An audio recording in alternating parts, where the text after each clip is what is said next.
The AI bubble. Everyone's asking if it's about to pop. And yeah, we're not popping this yet. Because if you pop it right now without knowing what's inside it, you may pop your career along with it. Is the AI bubble about to burst? I've had a few very smart people reach out to me and ask me about what I think about AI bubble. Some of them were engineering managers thinking, should they pivot? Or senior devs thinking, hey, all of this AI skills that I'm learning, is it going to be obsolete by next quarter? And honestly, it got me thinking. So I went through a rabbit hole of researching and created this video just for you. Hey, I'm Edna. I've been in tech for over a decade now.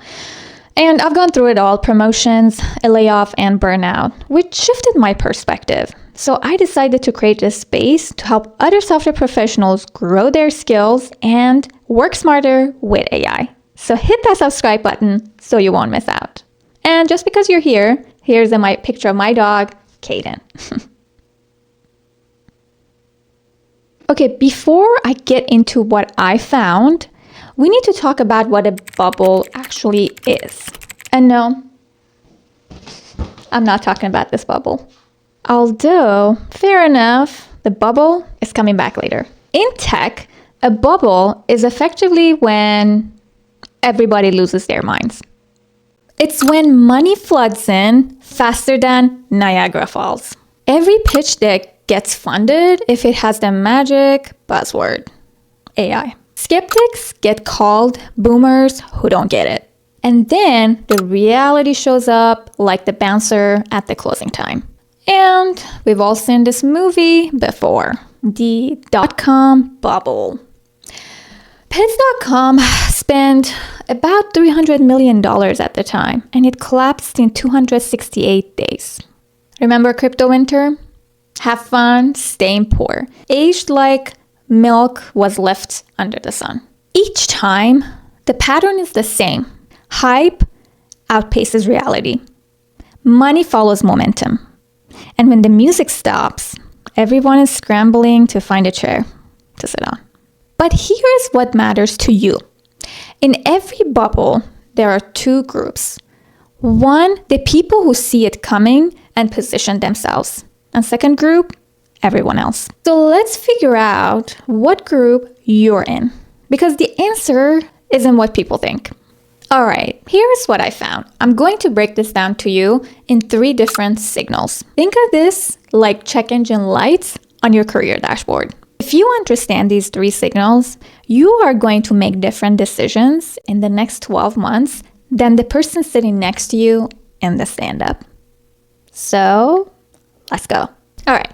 So first signal is the money, but not just any money. I'm talking about the kind of money that makes your salary look like the change you found in your couch. Nvidia, they briefly hit $4 trillion valuation last year in 2025. That's trillion with a T. They became the most valuable company ever. Not Google, not Microsoft, but them. Here's where everybody gets it wrong. They look at these numbers and they think, oh my gosh, the bubble. This is insane. It's going to crash. But hold on. The dot-com bubble wasn't wrong about the internet. It was wrong about timing. In 1999, people were investing crazy in pets.com. And guess what? Today, Chewy basically does the same thing, and they're worth $15 billion. So it was just the timing. Pets.com started a little too early. So is AI like that? Are we too early? Look at what they're building.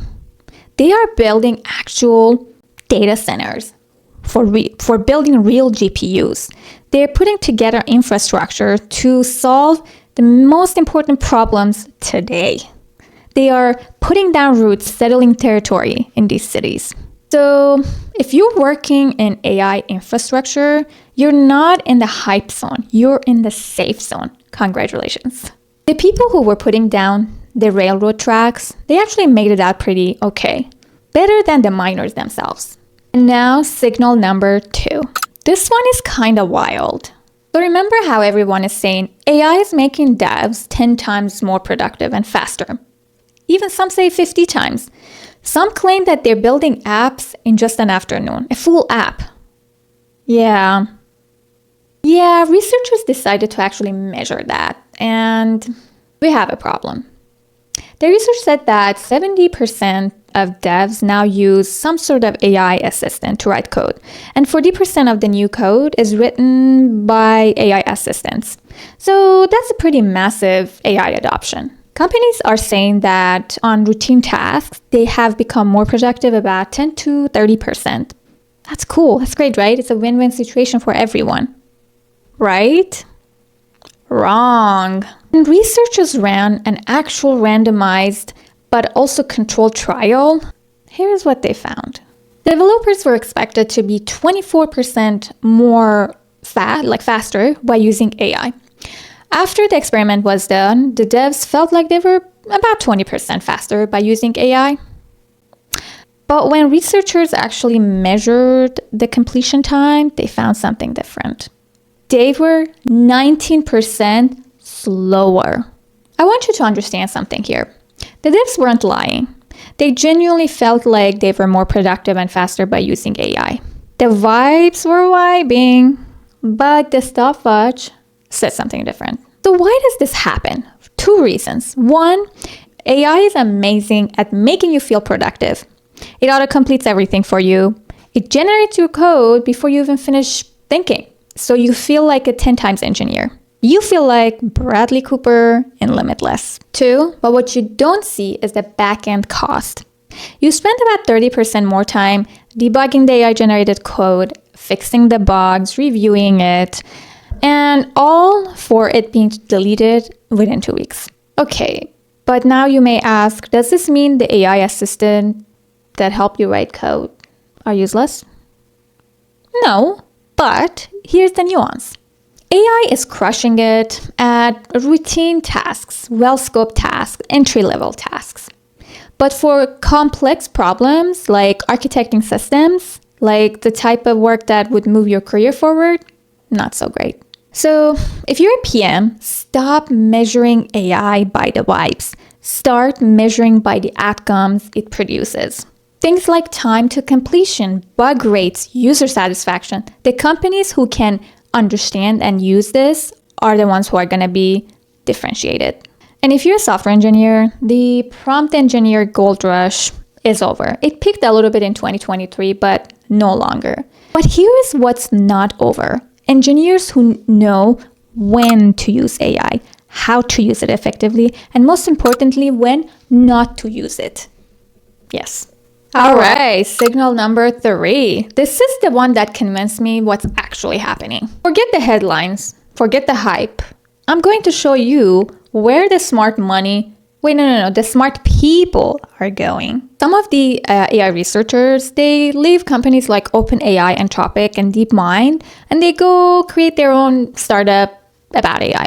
It's normal. We've seen this movie before. This is classic Silicon Valley. But what's not normal is that some of these people are leaving these AI companies and going to boring companies, places like banks, insurance companies, to integrate AI into their current workflows, processes, and products. That means that the actual hype and the value is not anymore in where the value is being created, but where the value is being applied. It's like when the internet was being built out, the sexy part was figuring out all those protocols, but the money was how to use internet to sell books. And speaking of money, here's where it gets really interesting for your career. Those job postings about AI engineer, they're still there growing, but they've slowed down. But you know what's actually really growing fast? It's the job posting for senior software engineers with AI skills, product manager with AI experience, engineer managers who can integrate and build AI teams. And the salary data backs this up.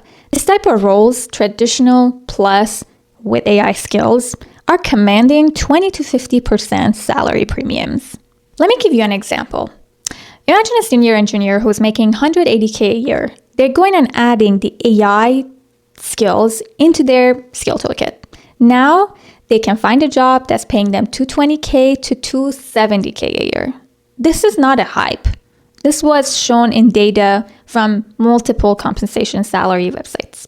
So the next phase is not AI versus traditional tech. It is traditional tech powered by AI. All right, the moment of truth. Is the AI bubble bursting? Here's the answer. I don't know. Nobody does. Anybody who tells you for sure is either trying to lie to you or they're trying to sell you something. But what I do know now after the research that I did is the question is not bubble or no bubble. We're in something way more nuanced. We are in what we could call a hype cycle correction. Let me explain that to you. We went basically from AI can do everything, AI is coming for your job, to where we are now, which is more realistic. AI is absolutely great in doing some tasks. It's okay in some, and it absolutely sucks in the others. If you enjoyed this video, I would really appreciate it if you hit that like button, share it with a friend, and also make a comment. It really helps the YouTube algorithm gods to show this content to others who may find it useful and help the channel to grow and reach more people. So we didn't pop the bubble today, but hopefully you can see what's inside of it more clearly. Stay well and see you next time.